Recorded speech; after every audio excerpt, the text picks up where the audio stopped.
Hey guys, if you're interested in checking out a video version of the show, please visit the LOWKEY Geek channel on YouTube. There you can not only catch the video version of the podcast, but you can also check out my other projects and short form video that I produce. You can find a link in the description. Otherwise, sit back, relax, and enjoy the show. Alright, what do you get when you mix Harry Potter together with that TV show Once Upon a Time?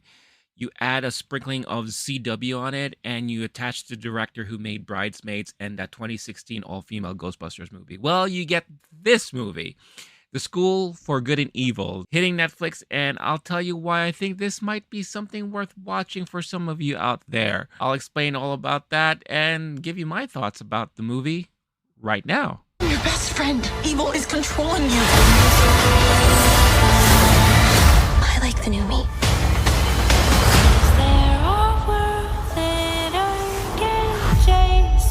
First off, I want to thank Netflix for giving me a chance to kind of screen this movie a day earlier, just to get myself a feel of the movie itself, because I was made aware of this movie during Netflix's Geek Week, or when I saw kind of like the previews and the trailers and all that. And I know this is based off of a best-selling international book series and all that stuff like that, but I do not know anything about it.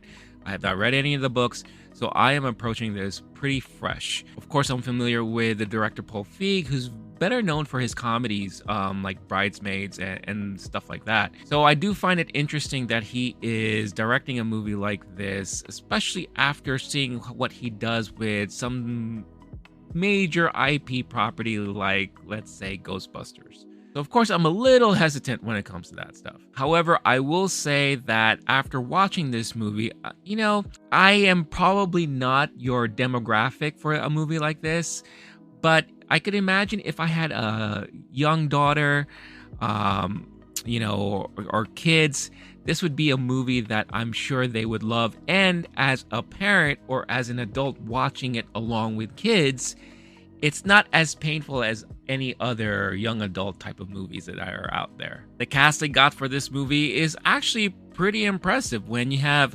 Charlize Theron and Kerry Washington kind of being the professors of this school of good and evil. Michelle Yeoh plays another professor on the good side of things, but her character is actually pretty funny, and she has this little diatribe of how she didn't want to be the beauty professor and how she got demoted, and she kind of displays a little attitude for someone who's supposed to be on the good side of things. Laurence Fishburne is the school master, and he comes into play kind of heavily throughout this movie. And something interesting that they do here is that they have a narrator who is, kind of like your typical narrator when it comes to like a fairy tale type of story that can be heard by the characters as the narration is being written out into the storybook. But if that voice sounds familiar, well, it happens to be one of my favorites, Cate Blanchette, lending her voice to this role. She's really busy this year with a lot of stuff going on that's coming out right now. However, I do have to say that the actresses Sophia and Caruso and Sophia Wylie,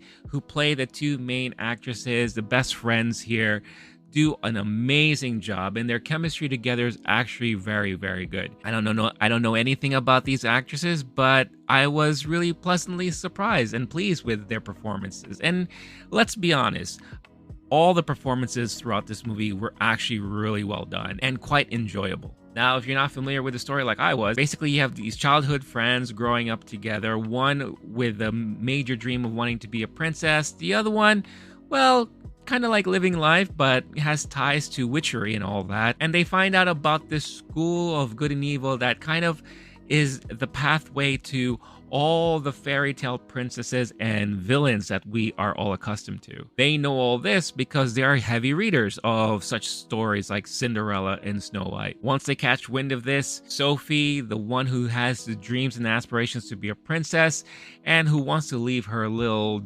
humdrum of a town, decides that she wants to get accepted and go whisked away into it, but her friend just doesn't want to let her go just quite yet. They end up getting whisked away, but there is a certain twist there where Sophie ends up on the evil side of things, and Agatha, well, she's on the good side. And for the rest of the movie, it's an adventure to try to find out how to escape the schools, how to return back home, or basically also to fulfill one's heart's desire and all that stuff. This movie is filled with a lot of your typical fairy tale tropes, and they kind of, satirize it. And it's a nice satirical look at all those things. You could even tell references by some of the Disney princesses lookalikes. A lot of the kids throughout the school are the children of well-known fairy tale personas and characters, like the son of Prince Charming or the son of the Sheriff of Nottingham, which kind of adds a lot of cool color and flavor to the characters that you meet on screen. And what this movie does really well, it puts a twist and spin on the usual tropes and understandings of how fairy tales work. The gray line between good and evil, and what exactly is good and evil, and what is truly one's true passion and heart's intention. All of this heavily plays out towards the end of the movie, where that debate is questioned, and the things that you think are good and evil sometimes may not always be true in black and white. Although I will say the majority of this movie is quite enjoyable, the middle act does tend to drag a bit, and I will admit I felt a little bored at times. And I think the runtime for a movie like this is a little bit too long, clocking in around 2 hours and 27 minutes. But since this is a movie that's on Netflix, it's kind of like the perfect setting because you could easily pause, take a break, or revisit it again the next day. Now, without spoiling anything, and of course, those of you who are familiar with the books, you'll know that of course this will tend to leave itself open for a potential sequel, probably creating its own little universe on Netflix there. Whether or not Paul Feig will be attached to these future movies, whether or not they do continue and move forward with making additional movies in this series is yet to be determined, but it will always be dependent on how well this movie is received. And I think for a lot of you young adults out there and us younger generation, you all may appreciate this movie probably more so than my own generation. That being said, if you're a fan of fairy tales, if you're a fan again of parodies of fairy tales or a satirical look at fairy tales and all of those tropes, then you will definitely enjoy The School for Good and Evil. However, at the end of the day, it doesn't really matter at all what I think. What matters most is what all of you think.